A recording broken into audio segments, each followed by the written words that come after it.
বলছালা থালা বাসনের লাগে যে থালা বাসন লই আইছি। হ্যাঁ, আর আমি একটা জিনিস বুঝি না, বিয়ে করার পর মোর এত থালা বাসন চুরি হয় কেন হয় জানি না। মোর কইলে আগে কইলে কোনোদিন এত করে থালা বাসন চুরি হইতে না, জানি না মোর কপালে কি হইতে আছে বলতে পারতে। যে থালা বাসন আনকে দিলাম, এই যে রাখলাম, এই গ্যাসও রাখবো, এই জায়গায় রেখে সোনার দামে গ্যাস দিলাম।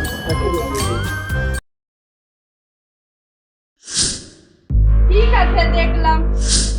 আমি বিয়ে করার পর থেকে আমার থালা বাসন চুরি কিছু খাই না। এই থালা বাসন কিনতে নিয়েছি, গুঞ্জে রাখি, কয়টা গুঞ্জে আছে, গুঞ্জে রাখলে বসতে পারবো যে চুরি করে না কি করে, গুঞ্জে ভালোই যাই।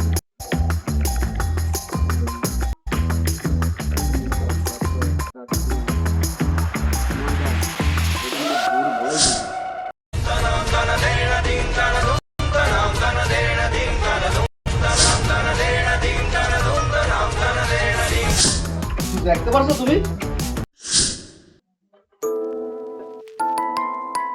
চোরের যদি আমাদের বাসনগুলো পছন্দ হয় তা আমি কি করবো বলো?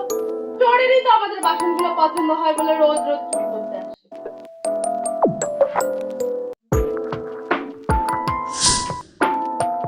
তুমি কি আমাকে সন্দেহ করছো? তোমার সন্দেহ করবো? মোর কি এত বড় কলিজা আছে? সে তো বিয়ের পরের দিনই ওই সব ভাঙ্গে খান খান করে ফেলেছে। বেশি না বকে, আমার রান্না হয়ে গেছে, স্নান করে খেয়ে নাও।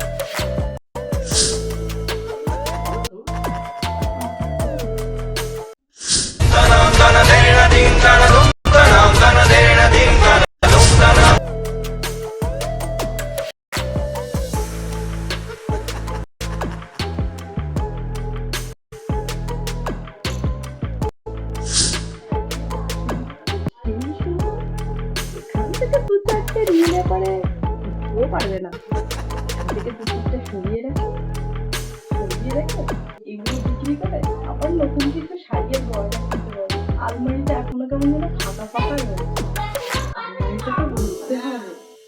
আর এই বাসনগুলোও যা সুন্দর দেখতে।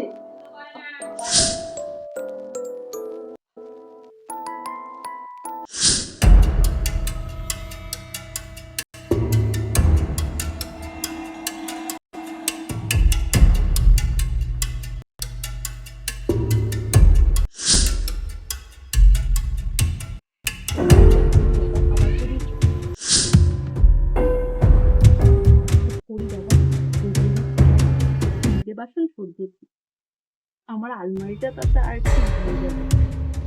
এমনিতেও তো ভুলক্ষণ মানুষ, ও বুঝতে পারবে না হঠাৎ করে গুনে কি আর রাখতে।